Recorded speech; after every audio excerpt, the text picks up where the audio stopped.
જય માતાજી મિત્રો, સ્વાગત છે આજના નવા વિડીયોમાં। આજે તારીખ છે 19/8/2026 ને ઘણા બધા ખેડૂતો મિત્રોની કોમેન્ટો આવતી હતી કે હાલમાં દાંતીવાડા ડેમની સપાટી કેટલી છે અને દાંતીવાડા ડેમના તાજા અને લાઈવ સમાચાર લાવો। તો આજે આપણે બનાસકાંઠા જિલ્લાના જીવાદોરી સવાંગ ગણાતા દાંતીવાડા ડેમ ઉપર એક નજર કરીએ તો હાલમાં દાંતીવાડા ડેમની સપાટી 570 ફૂટે છે।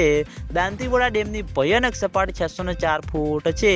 અત્યાર સુધીમાં દાંતીવાડા ડેમ 25.94% ભરાયેલો છે। તેની સાથે ઘણા બધા ખેડૂતો મિત્રોની કોમેન્ટો આવતી હતી કે શું દાંતીવાડા ડેમમાં પાણીની આવક શરૂ થઈ કે નહીં। તો હજુ સુધી બિલકુલ પણ દાંતીવાડા ડેમમાં પાણીની આવક શરૂ થઈ નથી। આગામી દિવસોમાં વરસાદનો નવો રાઉન્ડ આવી રહ્યો છે, એટલે કે માઉન્ટ આબુ, આબુ રોડ, અમીરગઢ, રાજસ્થાન ત્યાં આગળ સારો એવો વરસાદ વરસશે અને બનાસ નદીમાં પાણીની આવકમાં વધારો થશે।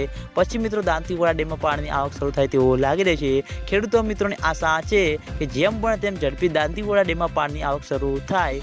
અને આજના વિડીયોમાં આટલું હતું। તમે બધા અમારી ચેનલ ઉપર નવા હોય તો વિડીયોને લાઈક કરી દેજો, કોમેન્ટ કરી દેજો અને ચેનલને સબસ્ક્રાઈબ પણ કરી દેજો।